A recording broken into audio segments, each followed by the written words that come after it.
ہمارے چینل کو سبسکرائب کریں اور بیل آئیکن کو پریس کریں۔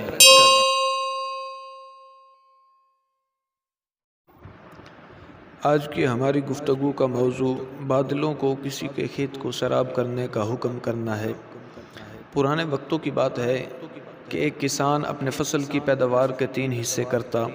ایک حصہ وہ اپنے لیے اور اپنی اولاد کے لیے مختص کر دیتا، ایک حصہ وہ اللہ رب العزت کی راہ میں خرچ کرنے کے لیے علیحدہ کرتا، تیسرے حصے کو وہ اپنی اس کھیتی باڑی کے کام کاج میں استعمال کر لیتا۔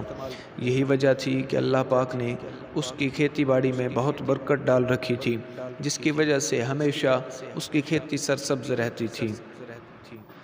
کبھی اس کو پانی میسر نہ ہوتا تو کہیں سے پانی بہہ کر اس کی کھیتی کو آ کر سیراب کر دیتا تھا۔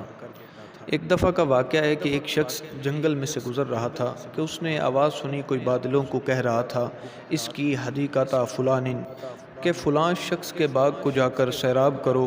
اس میں اس شخص کا نام بھی لیا گیا۔ اس کو بڑی حیرانگی ہوئی۔ بادل وہاں سے ہٹے اور ایک پتھریلی زمین پر جا کر انہوں نے خوب پانی برسایا، جو ندی نالوں میں سے ہو کر چل دیا۔ اس شخص کو حیرانگی ہوئی کہ یہ کون سا ایسا بزرگ ہے کہ جس کی یہ کرامت ہے۔ وہ اس کرامت کا مشاہدہ کرنا چاہتا تھا۔ وہ اس پانی کے ساتھ ساتھ چل دیا۔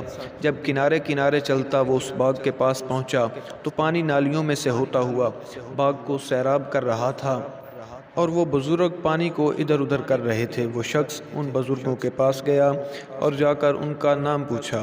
انہوں نے وہی نام بتایا جو ادھر بادلوں کو بلاتے وقت نام لیا گیا تھا۔ بزرگوں نے نام پوچھنے کی وجہ دریافت کی تو اس شخص نے سارا ماجرا ان کو کہہ سنایا کہ کس طرح بادلوں کو حکم ہوا، ان کا نام لیا گیا، اور وہ اس طرح چلتا چلتا اس ماجرے کی حقیقت جاننے کے لیے یہاں تک آن پہنچا۔ تو اس شخص نے ان بزرگوں سے اس کی وجہ پوچھی کہ اصل ماجرا کیا ہے جس کی وجہ سے ایسا بادلوں کو حکم ملا ہے۔ بزرگوں نے کہا کہ اب جب تم سب کچھ دیکھ کر آ چکے ہو تو کیوں نہ تمہیں بتا ہی دوں۔ تو انہوں نے بتایا کہ میں اپنی کھیتی باڑی کی پیداوار کے 3 حصے کرتا ہوں۔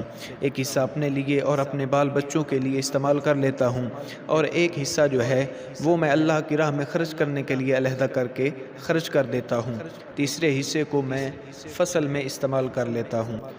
یہی وجہ ہے کہ میرا کھیت سرسبز و شاداب رہتا ہے، اور کبھی پانی میسر نہ ہو تو خود ہی کہیں سے پانی آ کر میرے فصل کو سیراب کر دیتا ہے۔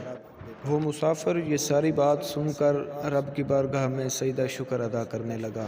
ہماری یہ ویڈیو آپ کو کیسی لگی ہمیں کمنٹ باکس میں ضرور آگاہ کیجیے، اور اگر اچھی لگی تو لائک اور دوستوں کے ساتھ شیئر ضرور کیجیے گا۔ ہمارے چینل کو سبسکرائب کرنا نہ بھولیے تاکہ مزید اچھی ویڈیوز آپ تک ہم پہنچاتے رہیں۔